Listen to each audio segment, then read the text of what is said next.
Good morning, everyone. Bonjour à tous. Kwe. Merci beaucoup de vous joindre à nous aujourd'hui.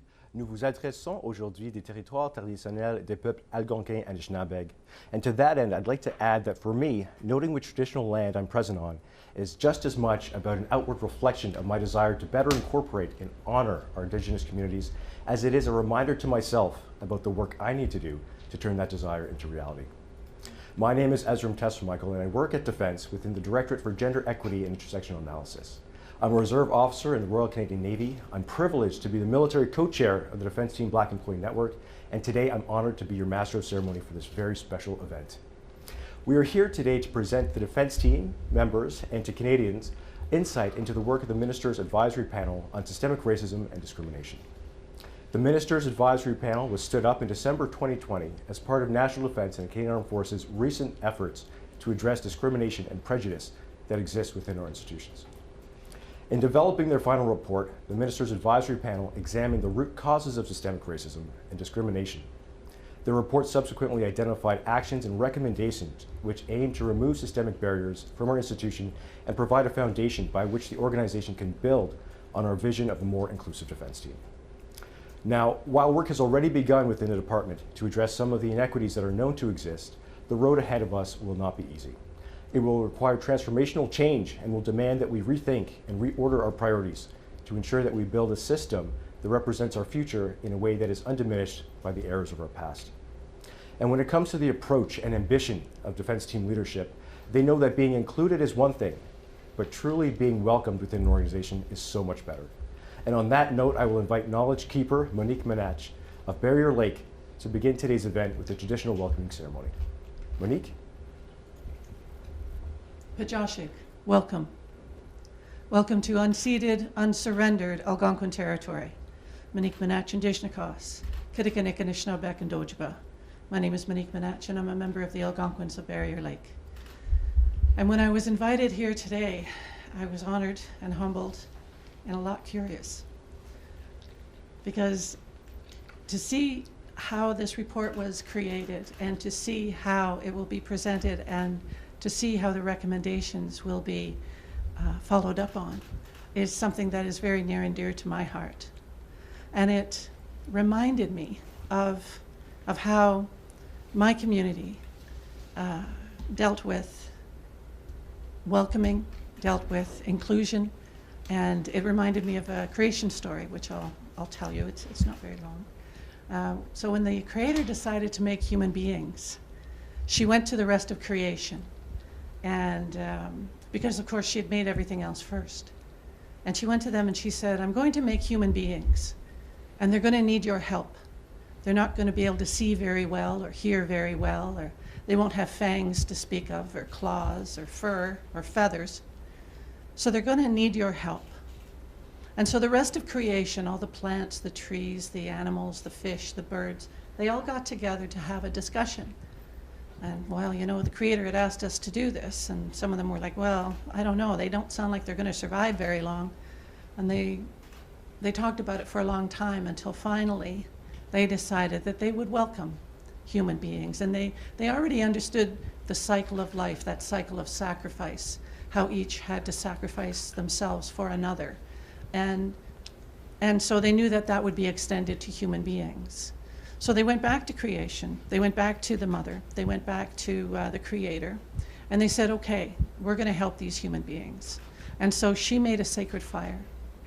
And into this sacred fire, every single member of creation added a skill, a gift, an attribute. They say from the white pine, we learn about patience. They say from the wolf, we learn about family, we learn about compassion. They say from the eagle, we learn about love. And they say from lice, we learn persistence. So once every single member of creation had given in a gift, a woman and a man stepped out of the sacred fire, knowing in their hearts and in their bones and in their minds and in their souls that we would not be here without the rest of creation, and that we owed them a debt of gratitude, and that Creation didn't say, I'm only going to give the gifts to this one, or I'm only going to give the gifts to that one. The gifts were for all human beings.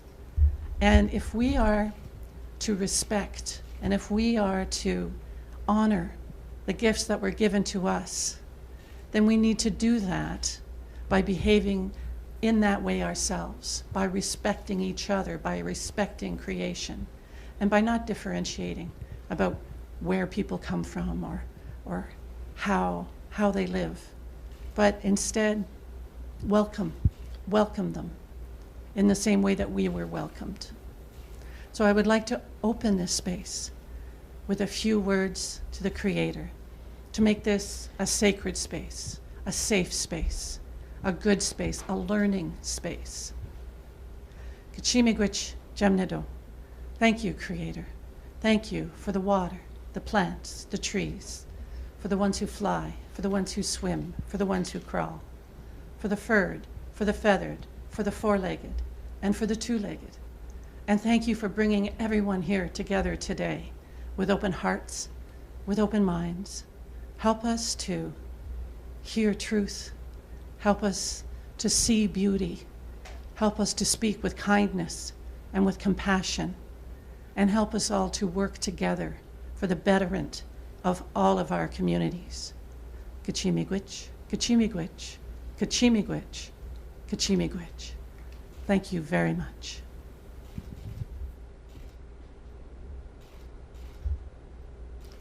Thank you, Monique, for helping us to open our event in the welcoming spirit which you would like to sustain. I would like to now turn to the Minister, with whom I've spoken with on the topic of racism and discrimination, and who I know to be invested and passionate about building a safe and inclusive environment within defense. I'm pleased to welcome Minister Anand and invite you, ma'am, to open the conversation. Thank you. Good morning, everyone. Bonjour. Merci d'être avec nous aujourd'hui. Chimikwech, Monique Manach, Knowledge Keeper, for leading our opening ceremony today and for your meaningful remarks. Thank you, Chief Petty Officer, Second Class Patrick Stevens, for supporting the Eagle staff. And thank you, Lieutenant Navy Tesfa Michael Ezra, for offering a land acknowledgement. I too acknowledge that I am speaking with you from the traditional territory of the Algonquin Anishinaabe people, who have been stewards of these lands for generations. We are here today to talk about our most important resource and our top priority, the people of our Canadian Armed Forces and the Department of National Defence. Throughout this pandemic, and indeed throughout our history, they have never faltered, always answering the call of service during forest fires and floods, in long-term care homes, and on military deployments far from home, including the humanitarian deployment to Poland just 10 days ago. I thank every one of them from the bottom of my heart for their ongoing service to this country. Today's discussion is about building a better workplace for members of the Canadian Armed Forces, a workplace free from discrimination where everyone feels safe, protected, and respected. I know what it is like to be a racialized woman in a large institution and to face discrimination and systemic racism. These exclusionary practices are degrading, demeaning, and violate the dignity that everyone deserves, regardless of where they work. National Defence has officially recognized that these practices exist in the defense team. And as this report today acknowledges, these obstacles hurt our operational capacity and harm the security of our country. Comme l'indique de plus et la suprématie blanche au sein du ministre de la Défense nationale et des Forces armées canadiennes. Le groupe qui est avec moi aujourd'hui, et bienvenue aussi, consultative, a également mené des consultations et des évaluations sur l'antisémitisme et l'islamophobie, ainsi que sur la discrimination à l'égard des personnes handicapées. Après de nombreux mois de travail acharné, je peux confirmer que le panel m'a remis son rapport final et je suis très reconnaissant aux membres du panel pour leur dévouement, leur rigueur, leur engagement à construire un pays plus inclusif. Before considering this report, I would like to explicitly thank the panel members. Major General Retired Ed Fitch, Sergeant Retired Derek Montour, Major Retired Sandra Perron, and Captain Retired Dora Gibson for their observations, their recommendations, and their incredibly hard work over the past year. Our conversations have meant so much to me, and I have enjoyed getting to know you all. Now to the report. The report is divided into 3 parts. Premièrement, le rapport expose les origines et la réalité actuelle du racisme et de la discrimination systémique au Canada et au sein de l'équipe de la défense. Comme le rapport dit, pour améliorer l'avenir, il faut souvent comprendre le passé. Second, the report sets forth a series of vision principles for the Department of National Defence and the Canadian Armed Forces. These principles describe the qualities of a truly diverse and equitable defense team.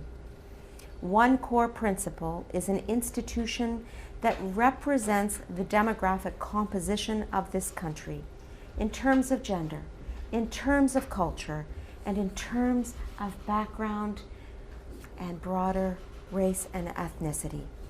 Other principles include the presence of safe places for nursing mothers, sacred spaces for peoples of all faiths, and mutual respect at all times.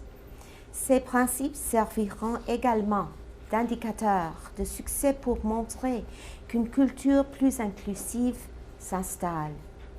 And third, the report makes recommendations for change in 13 different areas, some of which include promoting the history of Black service personnel, creating a safer environment for individuals to bring forward complaints of racism, building better recruitment efforts in multicultural communities, and using data to measure our progress.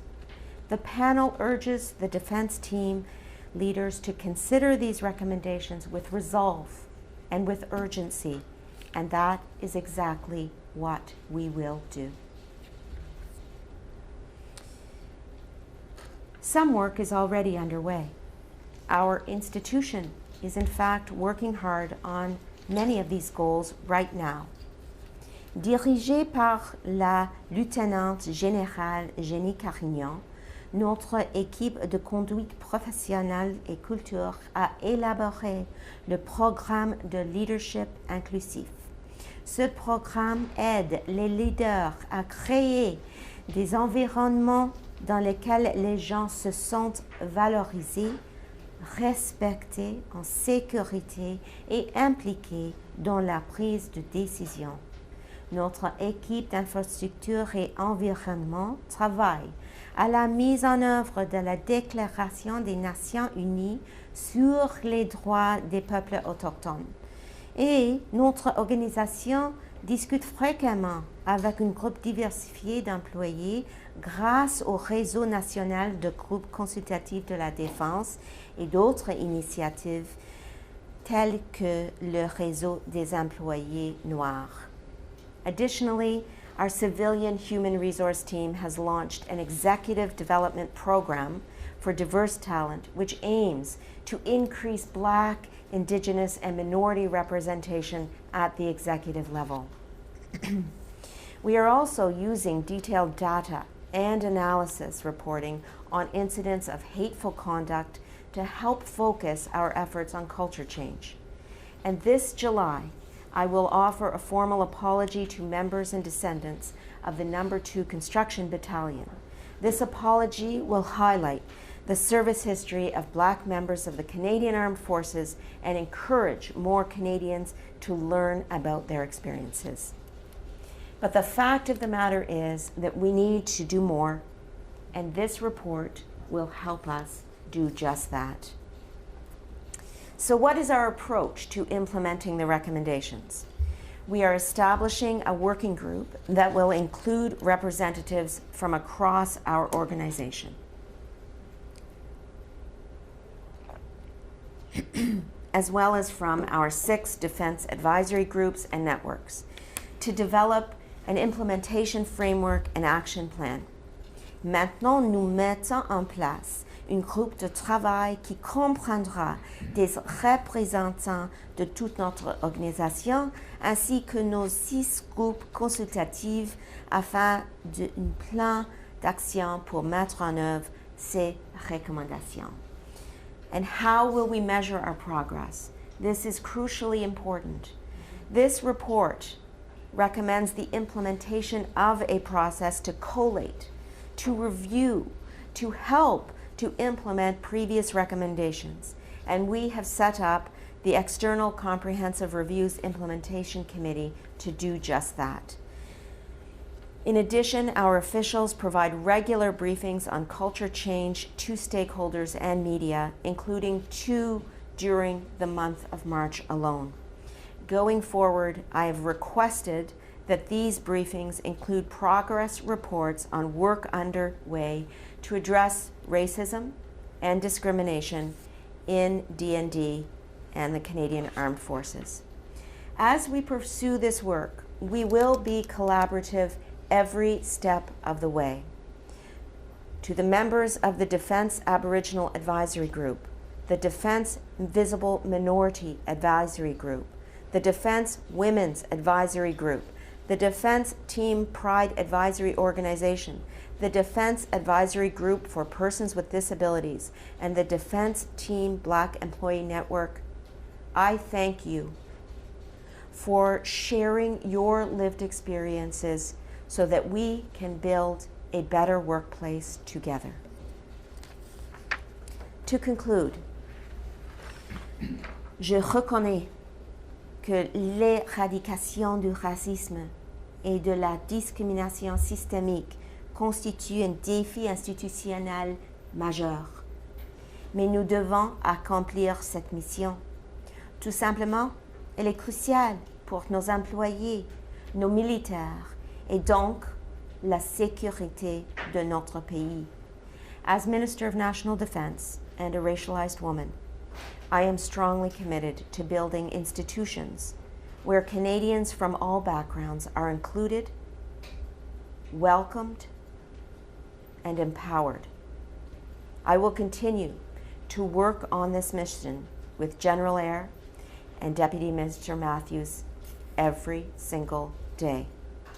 Encore une fois, aux 4 membres du panel, je vous remercie pour votre... Finally, I would like to say thank you to Carrillo, who couldn't be with us today. Thank you, Shay, to you and your entire team, Secretariat, for supporting us, being unrelenting in finding us some answers, for just sharing with us your time, your patience, and your kindness.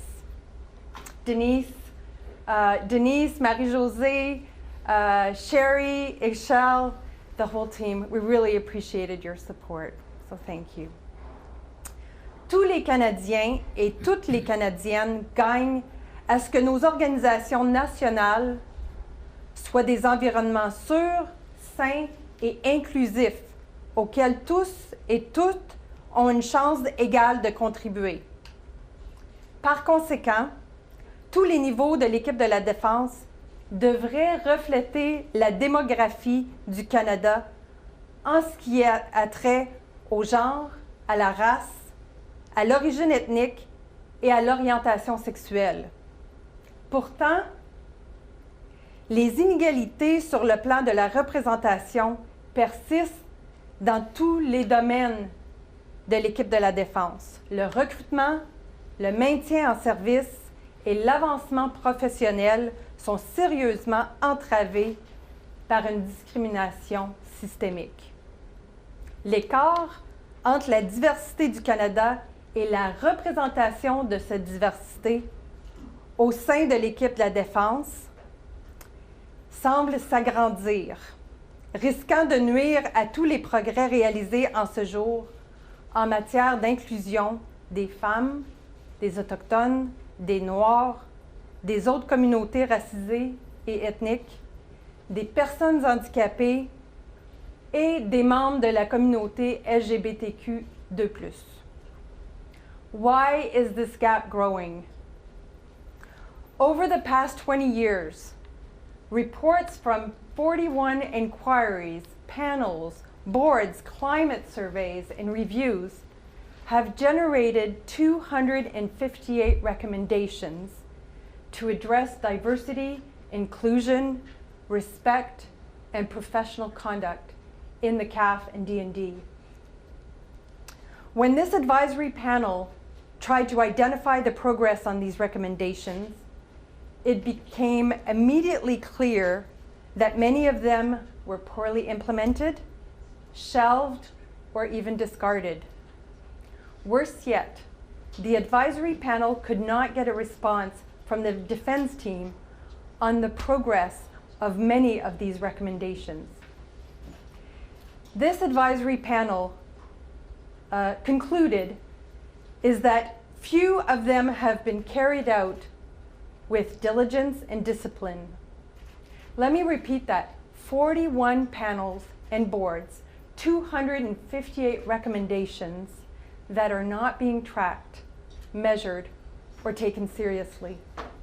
Some of them are even simple recommendations, like exit interviews, like mentoring programs.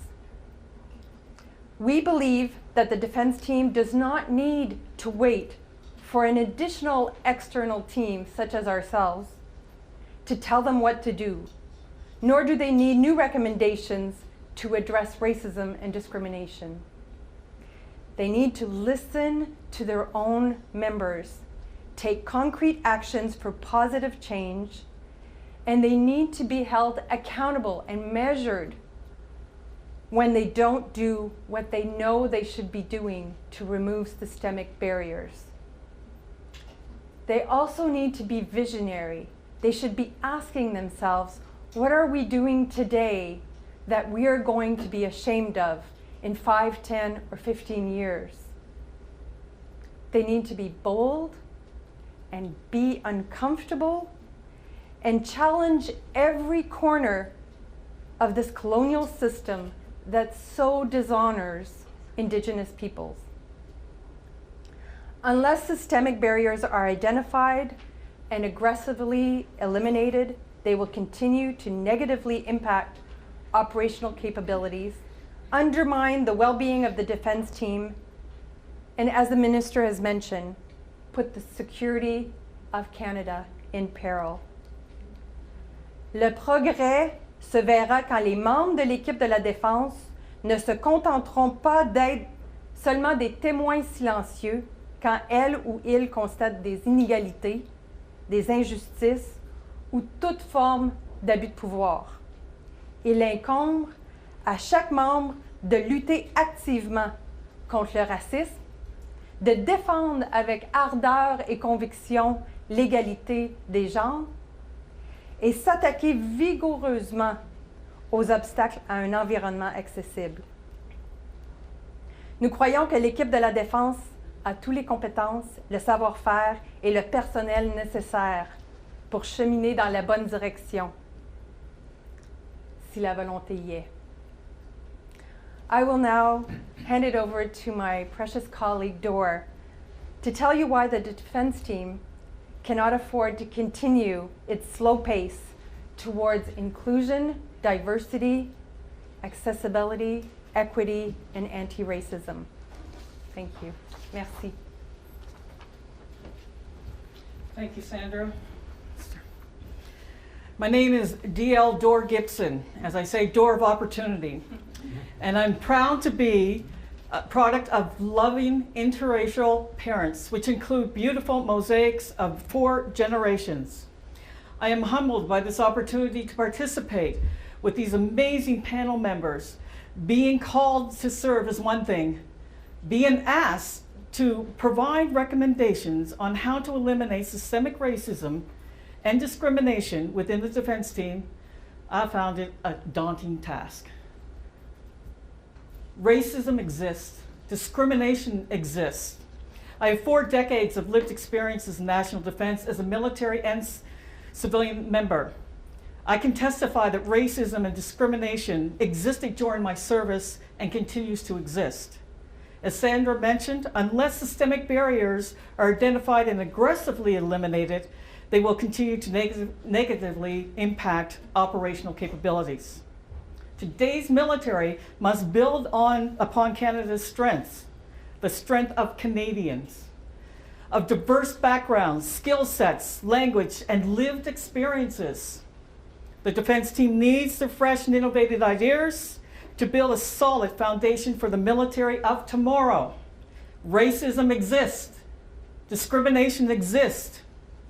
As a result of Canada's colonial past and associated treatment of Indigenous, Black, and racialized people, systematic racism is found in regulations, norms, in every corner of the defense team. It's up to the elders and knowledge keepers to speak historically about discrimination exists in the defense team in many forms.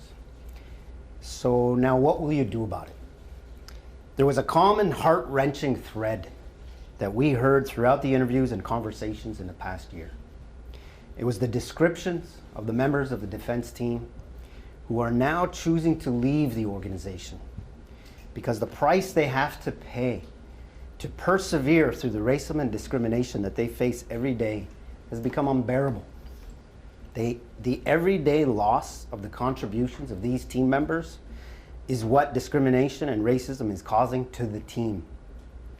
Only when the defense team leadership, and we mean all leaders, truly understand the aspects of their personal identity that these members must sacrifice just to become valued members of the team, are actually the very things that make the team stronger, equitable, more operational, and more versatile. It is only then that you will be on the right path to diversity, equity, and inclusion. Until this happens, both D&D and the CAF must be attentive to what its people have to say. It will probably be very uncomfortable for some of you to hear what they are saying. Change is hard. People will respond in different ways. But leaders of all levels will need to identify those people who will be catalysts for positive change. Look, some team members will leave. Some people are not willing to work towards a more inclusive society. Some team members will fight these cultural changes. Some of them have very loud voices, or they will garner the most attention, and their influence will impact your team. If these influencers cannot be educated towards a culture of inclusivity, they have no place on the team. The organization cannot risk the perpetuation of a toxic environment by those who do not see value in a more inclusive defense team. Some members of the defense team will just put up and shut up. These people don't agree with the changes, but they will resist silently. By virtue of their inaction, they will support and maintain the status quo, perpetuating an environment for defense team members, and they will be hard to identify. And finally, some defense team members will try to adapt to this new environment. These members will be awkward and clumsy, but they are the key to the defense team's success because they're motivated to do what is right. Sometimes they won't know how. They're gonna make mistakes because they have been enmeshed in a discriminatory system for so long that many are blinded what they do not know. So they deserve to be coached and mentored and educated and guided in the right direction. As long as they're trying to do what is right, They deserve compassion, patience, and support. As Minister Anand so eloquently stated already, discrimination exists, and you need to have the uncomfortable conversations to change it. And you need to talk together to create the vision you, as the defense team, want for all people in this land now called Canada. And now we're going to turn to Ed to share our conclusion with all of you. Now go.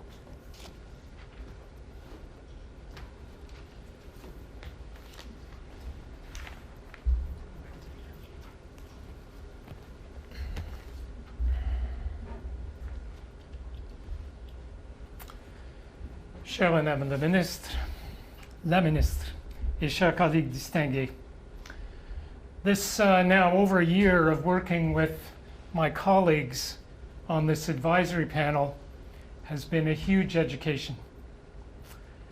I generally pass as white, but to white supremacists, I'm not white because I'm a Jew. Nevertheless, I have benefited from white and settler privilege. Now I see before me the work that I must do to compensate for what I took for granted. As the last speaker for our team, I turn now to the concluding words of our report, becoming a benchmark organization. This final report has drawn on what the advisory panel heard from witnesses, internal and external advisory groups, and key defense stakeholders about the current challenges and systemic barriers to a more inclusive organization. Our report only skims the surface of what the DAGs, the defense advisory groups and networks, have to offer in terms of wise counsel. La clé pour que la Défense nationale devienne une organisation inclusive se trouve dans l'engagement de ses membres à être des êtres humains, décents, à accepter des différences et à respecter toutes les personnes présentées dans le milieu de travail. That depends on defense team members becoming more than silent bystanders when they witness inequalities, injustices, and any form of abuse of power. It's each member's duty to be actively anti-racist, to ardently champion gender equality, and to vigorously challenge the barriers to an accessible environment. Every member of the defense team has a responsibility to advocate for equity, particularly if they have benefited from underlying privilege as a result of Canada's colonial history. This group of privileged people has an additional obligation to engage in introspection and question the conditions that render their workplace more favorable to them than to their colleagues from diverse backgrounds. Le fait de ne pas examiner ces préjugés involontaires conduit à une discrimination involontaire. Ces préjugés, souvent hérités de plusieurs décennies, doivent être recherchés et éliminés rigoureusement. Only then can every element of the defense team workplace be a welcoming environment where all its members can thrive. Most importantly, Canadians need the entire defense team to act. Merci, Madame.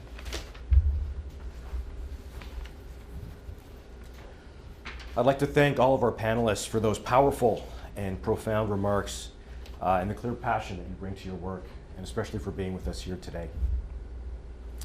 Before we close, I'd also like to recognize the presence and thank the Chief of Defense Staff, General Eyre, and Deputy Minister Bill Matthews, who through their presence here today demonstrate to the defense team and to all Canadians the level of commitment and importance our senior leadership is placing in confronting and addressing systemic racism and discrimination within our organization.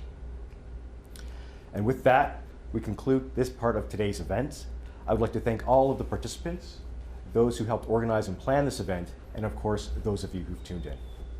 Thank you. Merci. Miigwech.